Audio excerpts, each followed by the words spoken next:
There are several free judge training resources available on the NSDA website at speechanddebate.org/judge-training. The first thing you'll see on this site is a link to our cultural competence training, which is required of all national tournament judges. This training consists of 2 parts, a handout and a training video. If you were to click on the training video link, it will take you to the NFHS website where you can sign in or register for a free account to complete the course. Then you can go to the culturally competent judging handout, which will begin by explaining language that all national tournament ballots will have at the top of them. This language will ask judges to reflect on any biases that may impact your decision-making process, and this handout will give you resources to identify those biases and respond. It will also make you aware that many judges in the tournament and students have filled out pronouns on their tabroom.com profiles, and those pronouns will be text and email blasted to any judges or other students in the round. So make sure that you're paying attention to your email and text blasts so that you're using appropriate pronouns for the participants in the round that you are judging.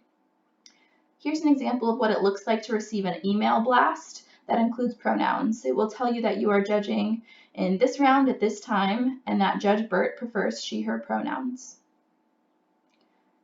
Next, this handout will provide you with a couple of sample comments that we've seen on ballots that may seem well-intentioned, but can have detrimental effects on our students. So please read through these comments and reflect on the way that you are giving verbal and written feedback to our student competitors. Finally, it asks you to make sure that your feedback is related to the content and quality of the presentation or speech that you are judging. This is especially true and important in an online tournament environment.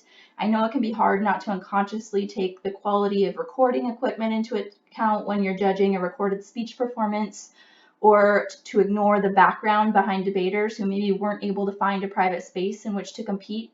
But you should note that those unconscious biases exist and be intentional and deliberate about the feedback that you're giving to our students so that you are making sure that it's focused on the content and the quality of their performance alone rather than things outside of their control.